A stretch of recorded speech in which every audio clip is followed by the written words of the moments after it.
राष्ट्र सर्वप्रथम, राष्ट्र सर्वप्रथम, राष्ट्र सर्वप्रथम, राष्ट्र सर्वप्रथम। राष्ट्र सर्वप्रथम की बात ललित सुमन के साथ कार्यक्रम में नेशनल टीवी चैनल कात्यायनी पर आप सभी का स्वागत है। आज हम बात करेंगे राष्ट्र सर्वप्रथम की बात ललित सुमन के साथ कार्यक्रम में देश के प्रधानमंत्री नरेंद्र दामोदर दास मोदी जी के संदर्भ में।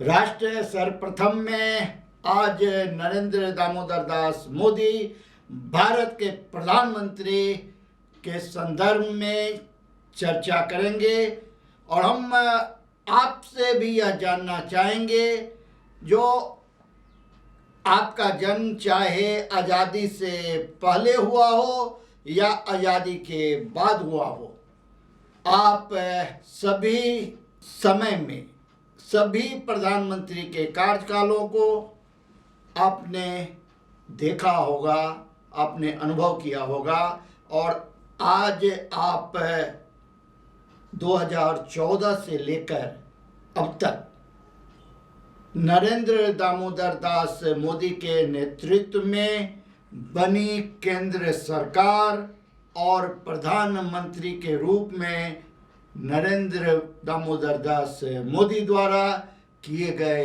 कार्यों के बारे में भी चर्चा करते होंगे, अनुभव करते होंगे और मूल्यांकन भी करते होंगे।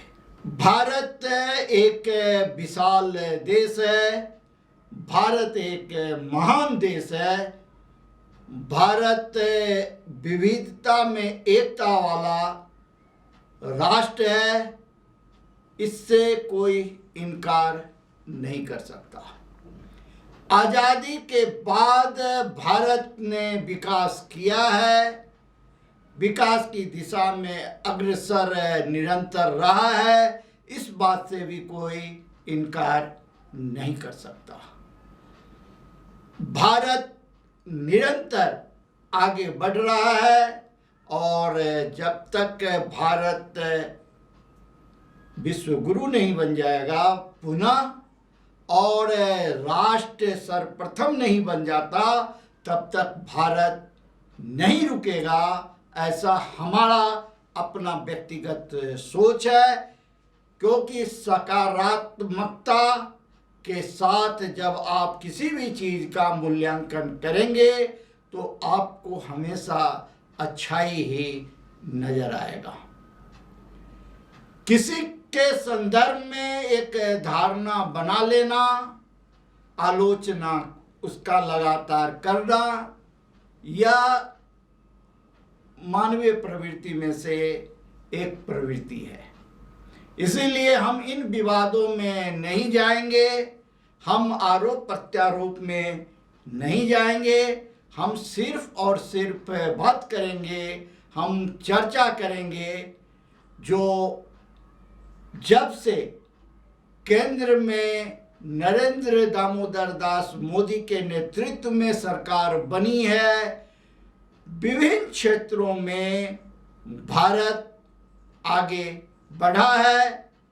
भारत वासियों के मन में अपने राष्ट्र के प्रति एक अलग नज़रिया बनना शुरू हुआ है।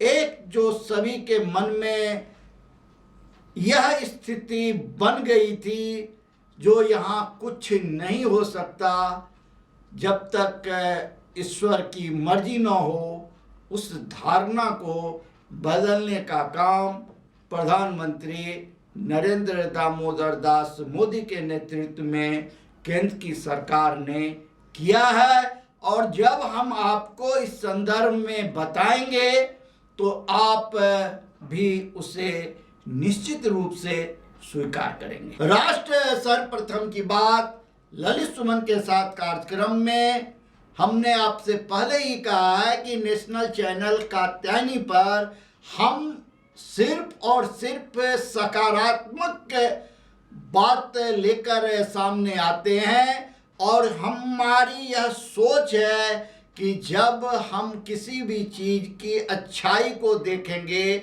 अच्छाई को उजागर करेंगे, तो अच्छे काम करने वाले लोगों का मनोबल बढ़ेगा और वह निश्चित रूप से और समर्पित भाव से राष्ट्र को सर्वप्रथम बनाने के लिए काम करेंगे और उनके द्वारा किए गए काम से प्रभावित होकर जो लोग इधर उधर भटके हुए हैं वे भी मुख्य धारा से जुड़ने का प्रयास करेंगे। हमने आपसे पहले भी कहा था जो कि मीडिया के बारे में लोगों के मन में एक गलत धारणा बैठती चली जा रही है या बैठाई जा रही है, जो मीडिया सच्चाई नहीं दिखाता, मीडिया पक्षपात करता है, मीडिया सरकार की गुलामी करता है, मीडिया के ऊपर पहरा लगा दिया गया है, मीडिया की आवाज़ को दबा दिया गया है, मीडिया सत्य बोल ही नहीं सकता। हम इस बात को कभी नहीं माने थे, न हम आज मान रहे हैं, न हम जब तक जिंदा हैं इस बात को मानेंगे, क्योंकि मीडिया की आवाज़ को दबाने का प्रयास अगर कोई करता है तो वह उसकी भूल है, क्योंकि मीडिया की आवाज़ को दबाने के लिए साजिश तो किया जा सकता है, मीडिया की आवाज़ को दबाने के लिए उसे परेशान तो किया जा सकता है, लेकिन मीडिया की आवाज़ हमेशा निर्भीक और निष्पक्ष होकर सत्य को सामने लाने का काम करता रहेगा और मीडिया कभी पराजित नहीं हो सकता, भले वह परेशान हो जाए, क्योंकि ईश्वर सत्य के साथ होते हैं और सत्य परेशान हो सकता है, पराजित कदापि नहीं हो सकता। यही तो भारतीयता है, यही तो राष्ट्रीयता है और यही तो भारत की संस्कृति और सभ्यता है। भारतवासी काफी संघर्ष कर करके आज़ादी के आनंद को अब भोगना शुरू किया है। आज़ादी के 74 वर्ष बाद अब जाकर भारत के नागरिकों को यह अनुभव होने लगा है कि सच में भारत फिर से एक बार विश्व गुरु बनेगा। उसकी पहली झलक, पहली शुरुआत हम यहाँ से करते हैं। 6 वर्ष में 44% दूध का उत्पादन बढ़ा है। भारतवासियों को इस बात का पता होगा, जो कहा जाता है कि भारत में दूध की नदियां बहती थी। इसका अर्थ ये है, जो भारत में पहले दूध का उत्पादन इतना अधिक होता था, जो जितना चाहे उसे उतना प्राप्त हो जाता था, इसीलिए ये बातें कही जाती थी। आज 6 वर्ष में फिर से दूध उत्पादन 44% बढ़ा है। यह भारतवासियों के लिए गौरव की बात है और इसके लिए हमारी सरकार, केंद्र की सरकार, प्रदेश की सरकार सभी धन्यवाद के पात्र हैं, जो दूध उत्पादन के क्षेत्र में वे भारत को स्वावलंबी ही नहीं बना रहे, बल्कि उसके पुराने इतिहास को फिर से दोहराने का एक नया रूपरेखा तैयार किया है। राष्ट्र सर्वप्रथम की बात ललित सुमन के साथ कार्यक्रम में। अभी समय है एक ब्रेक का, हम चलते हैं ब्रेक पर। ब्रेक से लौटकर फिर हम आपसे बात करेंगे और हम आपको बताएंगे किस प्रकार से भारत निरंतर राष्ट्र सर्वप्रथम की दिशा में अग्रसर होता जा रहा है। भारत विश्व गुरु बनने की दिशा में लगातार कदम बढ़ा रहा है। किस प्रकार से भारतीयों का आन मान शान राष्ट्रीय ध्वज तिरंगा लहराने लगा है। अब कहीं जाए नहीं, छोटा सा ब्रेक, अभी लौटते हैं ब्रेक के बाद। 26वें वर्ष में आपके लोकप्रिय समाचार पत्र इंडिया दर्पण का प्रवेश। आप देखते रहें अपने क्षेत्र की खबरें।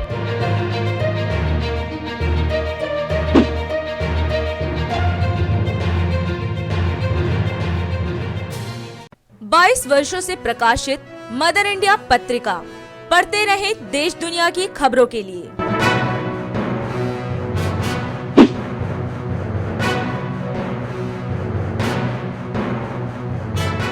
राष्ट्र सर्वप्रथम की बात ललित सुमन के साथ कार्यक्रम में ब्रेक के बाद आपका फिर से स्वागत है।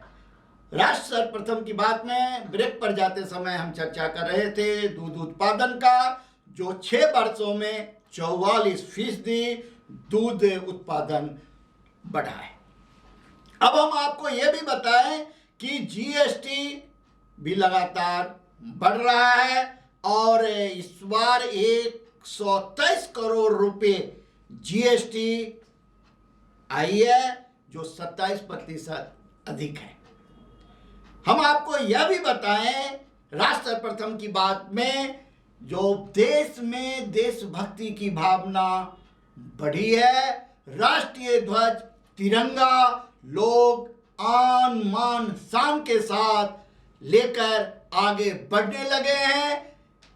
जो सपना था हमारे वीर बलिदानियों का, जो सबसे ऊपर राष्ट्रीय ध्वज, उसके बाद किसी राज्य की पार्टी हो या राष्ट्र की पार्टी हो, उसका ध्वज, यह अब देखने को मिलने लगा है। अब राष्ट्रीय ध्वज सबसे ऊपर नजर आने लगा है। बीच में स्थिति ये हो गई थी कि राजनीतिक दलों के दल के झंडे ऊपर होने लगे थे और राष्ट्रीय ध्वज सिर्फ 15 अगस्त और 26 जनवरी के अवसर पे ही नजर आता था। लेकिन आज जगह जगह आप जहां कहीं भी देखें, आपको राष्ट्रीय ध्वज शान से लहराता हुआ मिल जाएगा। इसका तात्पर्य है जो भारत में राष्ट्रभक्ति की भावना हिलोरे मारने लगी है और भारतवासी जाग उठे हैं। राष्ट्र सर्वप्रथम की बात में हम आपको यह भी बता दें कि धारा 370 और 35A हटने के बाद जम्मू कश्मीर की स्थिति लगातार सुधरती चली जा रही है।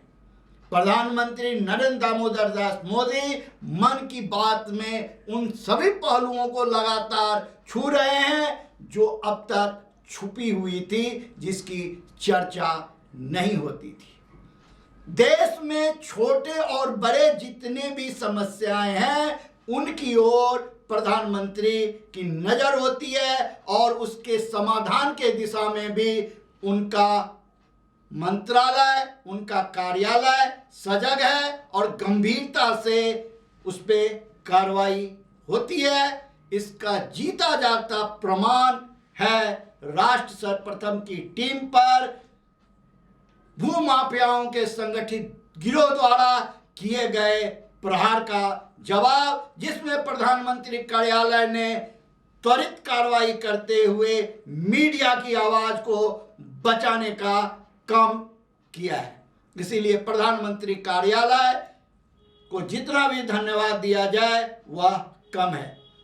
राष्ट्र प्रथम की बात ललित सुमन के साथ कार्यक्रम में हम आपको यह भी बता दें कि भारत के सैनिकों का भी मनोबल लगातार बढ़ रहा है। साथ ही अति आधुनिक उपकरण, हथियार, हवाई जहाज, लड़ाकू विमान भारत के सैनिकों को मिल रहे हैं। भारत कोरोना काल में भी जिस प्रकार से प्रगति के पथ पर आगे बढ़ रहा है, आर्थिक स्थिति को मजबूत करने की दिशा में सक्रिय है। साथ ही 2 कोरोना वैक्सीन का उत्पादन कर अपने देशवासियों को जहां बचाने का काम कर रहा है, वहीं विदेश में भी जो मित्र देश हैं या जिन देशों को जरूरत है, भारत उनका सहयोग कर रहा है। अनेकों ऐसी बातें हैं जिस पर हम लगातार चर्चा कर सकते हैं, बात कर सकते हैं, आपका ध्यान आकृष्ट कर सकते हैं। हम आज आपसे यही विदा लेते हैं। आप अन्य खबरों के लिए बने रहें नेशनल टीवी चैनल कात्यायनी पर। हम फिर आपसे मिलेंगे। राष्ट्र सर्वप्रथम, वंदे मातरम, जाग उठा है भारत। आज भारत के वीर सपूत शिवाजी महाराज की पुण्यतिथि है, जिसे देश भर में मनाया गया।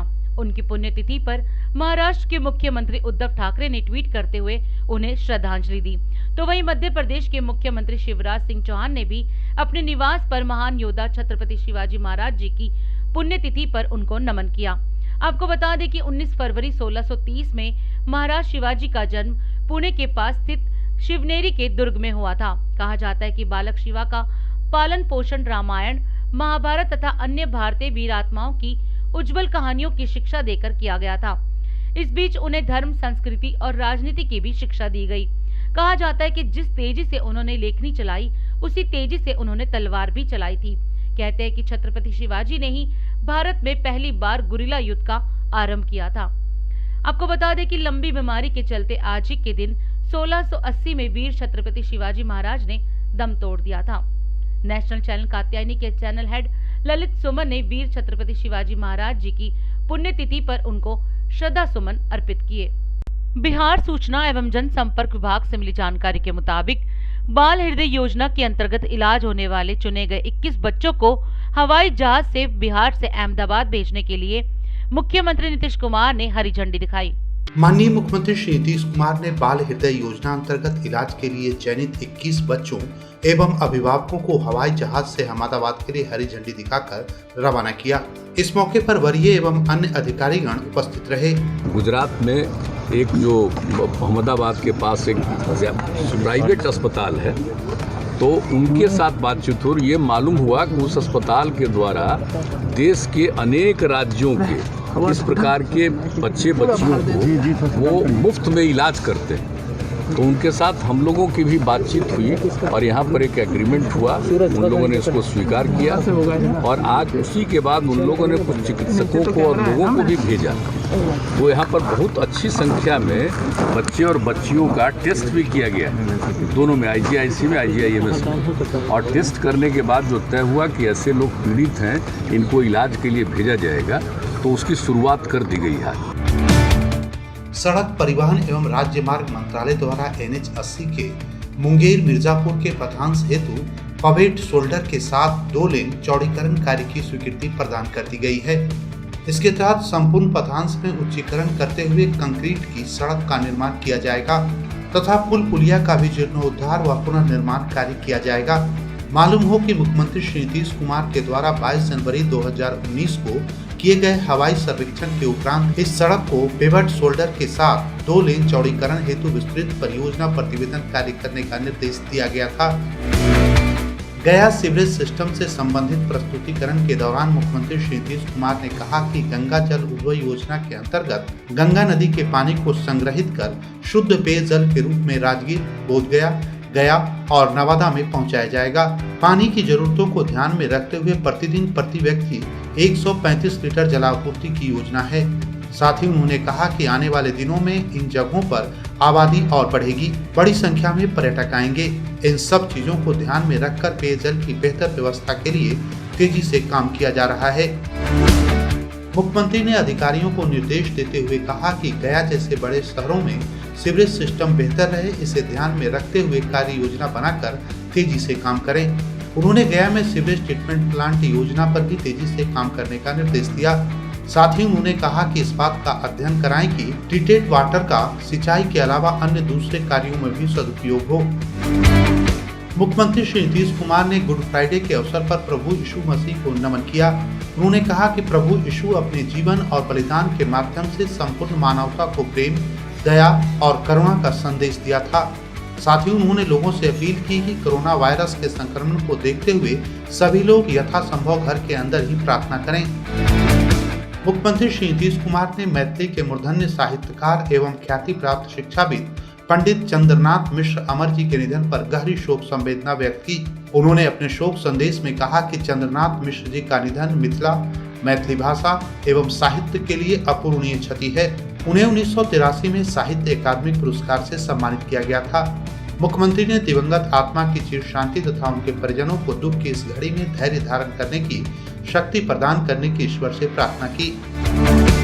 जहानाबाद के जिला पदाधिकारी श्री नवीन कुमार के निर्देश के आलोक में कोरोना वायरस संक्रमण की रोकथाम एवं बचाव हेतु जिले के 34 स्वास्थ्य केंद्रों पर टीकाकरण की व्यवस्था की गई।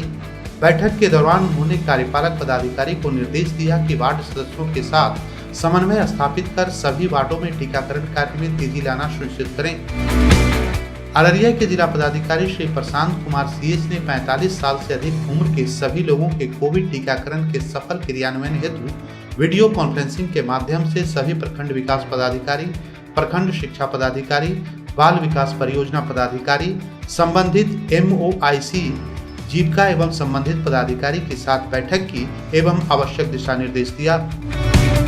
नवादा के जिला पदाधिकारी श्री यशपाल मीणा की अध्यक्षता में स्वास्थ्य विभाग की समीक्षा बैठक की गई। इस अवसर पर उन्होंने कोविड-19 से बचाव एवं सुरक्षा हेतु 45 वर्ष से अधिक उम्र के सभी लोगों के वैक्सीनेशन हेतु संबंधित पदाधिकारियों को आवश्यक दिशा निर्देश दिया।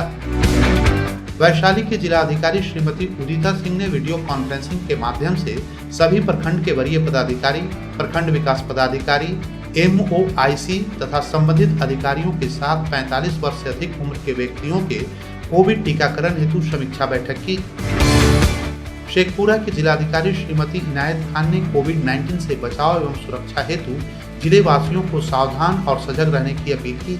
उन्होंने कहा कि घर से बाहर निकलने के पहले मास्क अवश्य लगा लें, भीड़ से दूर रहें, सोशल डिस्टेंसिंग का अनुपालन अवश्य करें एवं समय समय पर अपने हाथ को साफ करते रहें। समस्तीपुर की जिला अधिकारी ने विभूतिपुर प्रखंड अंतर्गत महेशी चौर और रोसड़ा प्रखंड अंतर्गत ग्राम पंचायत राज मोतीपुर में वैक्सीनेशन सेंटर का निरीक्षण किया। इस दौरान अनुमंडल पदाधिकारी, प्रखंड विकास पदाधिकारी, अंचलाधिकारी, कार्यपालक अभियंता एवं स्थानीय जनप्रतिनिधि उपस्थित थे। 26वें वर्ष में आपके लोकप्रिय समाचार पत्र इंडिया दर्पण का प्रवेश। आप देखते रहें अपने क्षेत्र की खबरें।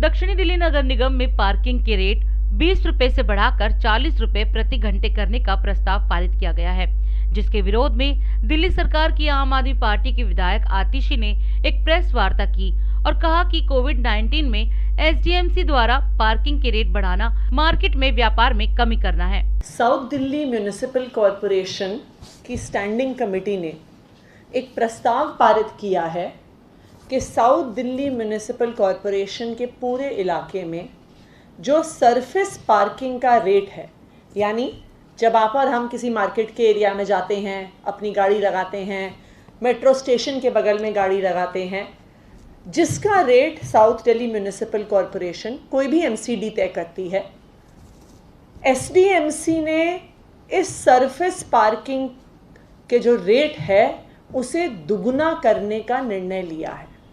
अभी साउथ दिल्ली में के किसी भी इलाके में 20 रुपये घंटे के आधार पर पार्किंग का रेट है, लेकिन स्टैंडिंग कमेटी के इस फैसले के बाद, SDMC के इस फैसले के अप्रूव और नोटिफाई होने के बाद साउथ दिल्ली में रहने वाले हर व्यक्ति, यहाँ पे ऑफिस जाने वाले हर व्यक्ति या यहाँ पे किसी भी मार्केट जाने वाले हर व्यक्ति को 40 रुपये घंटे के आधार पर पार्किंग देनी पड़ेगी। देखिए, ये पिछले 1 साल में दक्षिणी नगर निगम का साउथ MCD का 9वां प्रस्ताव है जनता से ज्यादा टैक्स लेने का, जनता का खर्च बढ़ाने का। तो प्रॉपर्टी टैक्स बढ़ाने का प्रस्ताव लेके आए हैं, commercial tax, professional tax, property transfer tax, क्योंकि जो टैक्स का पैसा वो बढ़ा रहे हैं वो जा कहाँ रहा है। क्योंकि जब सफाई कर्मचारी की तनख्वाह देने की बात आती है तो कहते हैं कि जी हमारे पास पैसा नहीं है। जब डॉक्टरों की तनख्वाह देने की बात आती है तो कहते हैं हमारे पास पैसा नहीं है। जब टीचरों की तनख्वाह देने की बात आती है तो कहते हैं पैसा नहीं है। तो जो जनता से रोज रोज टैक्स लिए जा रहे हो, टैक्स बढ़ाए जा रहे हो, पार्किंग का खर्चा बढ़ाए जा रहे हो, पैसा जा कहाँ रहा है? वो भाजपा के नेताओं की जेब में जा रहा है। वरना देखिए, कोविड के दौर में हर सरकार ये कोशिश कर रही है कि टैक्स के रेट कम करो, कि मार्केट को बढ़ावा दो। आप जब पार्किंग का रेट दुगना करोगे तो कोई भी उस बाजार में जाने से पहले 2 बार ही सोचेगा। तो मार्केट में खरीद फरोख्त बढ़ाने के बजाय आप मार्केट में खरीद फरोख्त कम करोगे, इकोनॉमी को डाउन करोगे और इससे पूरी दिल्ली का नुकसान होगा। देश भर में कोरोना ने एक बार फिर अपने पैर पसारने शुरू कर दिए हैं, जिसके चलते हुए राज्यों में सरकारें मुस्तैद हो गई हैं और दिल्ली में भी नगर निगम लोगों को जागरूक करने का काम लगातार कर रही है। एक तरफ नगर निगम दिल्ली में सफाई पर खास ध्यान दे रही है, तो वहीं कोरोना के बढ़ते प्रसार को देखते हुए लोगों को कोरोना के नियमों का पालन करने के लिए भी प्रेरित किया जा रहा है। राष्ट्र प्रथम से देखिए संवाददाता मीर झा की रिपोर्ट। कृपा करके गाड़ी में आकर के इलाज कराएं, कृपा मास्क पहन करके आए, कृपा 2 गज की दूरी बनाकर रखें और अपने हाथ साबुन पानी से बार बार धोएं। पूरी तरह से चौकस है दिल्ली की राज्य सरकार। आज मैं आपको ये नजारा अपने DID न्यूज के लिए दिखा रहा हूँ। अभी NDMC की पूरी टीम आई हुई है और यहाँ पे जो पूरे मोहल्ले में जागरूकता अभियान फैला रही है। तमाम लोगों को दवाइयाँ उपलब्ध कराई जा रही है। आप भी यहाँ दवाइयों का सेवा लें। देखिए मास्क लगाकर पूरी तरह से कोरोना का पालन करते हुए NDMC के लोग पूरी साफ सफाई में बिजी हैं। पूरी तरह से मुस्तैद ये कर्मी कोरोना काल के कोरोना वॉरियर हैं और दिल्ली में साफ सफाई की जिम्मेदारी। गुलशन, कोरोना काल में साफ सफाई जरूरी है, क्या लोगों से अपील करोगे? लोगों से अपील ये है कि मास्क पहन के चलें, सैनिटाइजर जेब में रखें और आराम से अपने घर पे रहें। तो ये बहुत ही अच्छी बात है इन्होंने जो कही। आपका शुभ नाम? अंकित, कोरोना बढ़ रहा है, साफ सफाई में लगे हो, सावधानी कैसे बरतनी चाहिए बताओ? सैनिटाइजर होना चाहिए, मास्क रहना चाहिए, मुंह पे साफ सफाई रखनी चाहिए और अपने घर। बहुत ही अच्छी बात है। NDMC के तमाम कर्मचारी साफ सफाई में लगे हैं और कोरोना वॉरियर की उपाधि अगर इन्हें दी जाए तो ये कमतर होगा। और ये कोरोना बढ़ रहा है दिल्ली शहर में। मैं अभी आपको ताल कटोरा स्टेडियम से। राष्ट्र प्रथम की टीम आज आपको दिल्ली के केंद्र में बसे शनिदेव मंदिर के दर्शन करवा रही है। कनॉट प्लेस में स्थित ये मंदिर भक्तों की आस्था का केंद्र माना जाता है। भगवान शनिदेव को ग्रहों में सबसे प्रभावशाली माना गया है। ऐसी मान्यता है कि शनिदेव मनुष्य को उसके कर्मों के अनुसार फल देते हैं। यही एक वजह है कि लोग उनकी पूजा में बहुत सावधानी बरतते हैं और उनके प्रकोप से बचने के लिए शनिवार के दिन उनकी पूजा अर्चना करते हैं। राष्ट्र प्रथम से देखिए संवाददाता मीर झा की रिपोर्ट।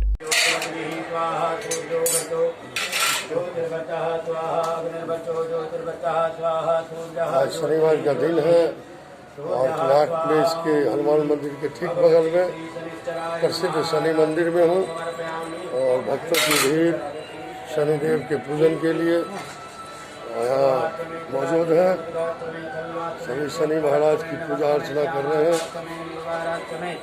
शनिवार के दिन यहाँ काफ़ी भीड़ होती है। कोरोना का पालन करते हुए लोग पूजा अर्चना कर रहे हैं।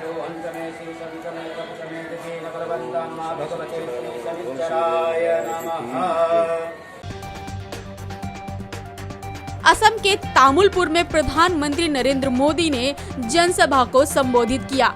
इस दौरान उन्होंने कहा कि असम के लोग हिंसा के खिलाफ हैं। वे विकास, शांति, एकता और स्थिरता चाहते हैं। देश के राष्ट्रपति रामनाथ कोविंद को उनकी बाईपास सर्जरी के बाद आज सुबह उन्हें एम्स के ICU से एक विशेष कमरे में स्थानांतरित किया गया। उनकी सेहत में अब लगातार सुधार हो रहा है।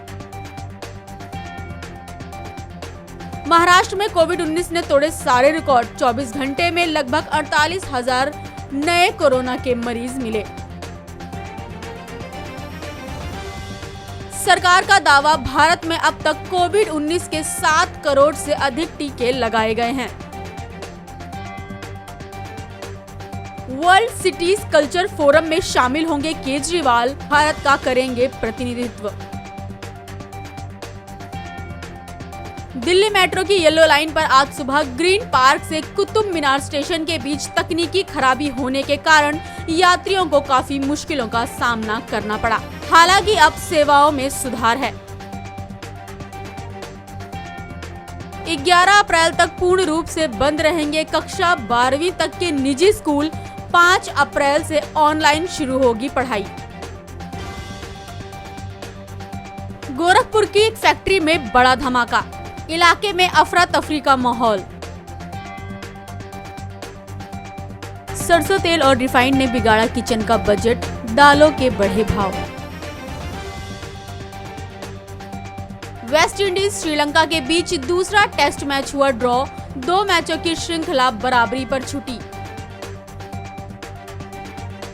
दिल्ली के उप मुख्यमंत्री मनीष सिसोदिया ने आज अपने परिवार के साथ मौलाना आजाद मेडिकल कॉलेज में कोरोना के टीके का पहला डोज लगवाया। राष्ट्र सर्वप्रथम, राष्ट्र सर्वप्रथम, राष्ट्र सर्वप्रथम, राष्ट्र सर्वप्रथम।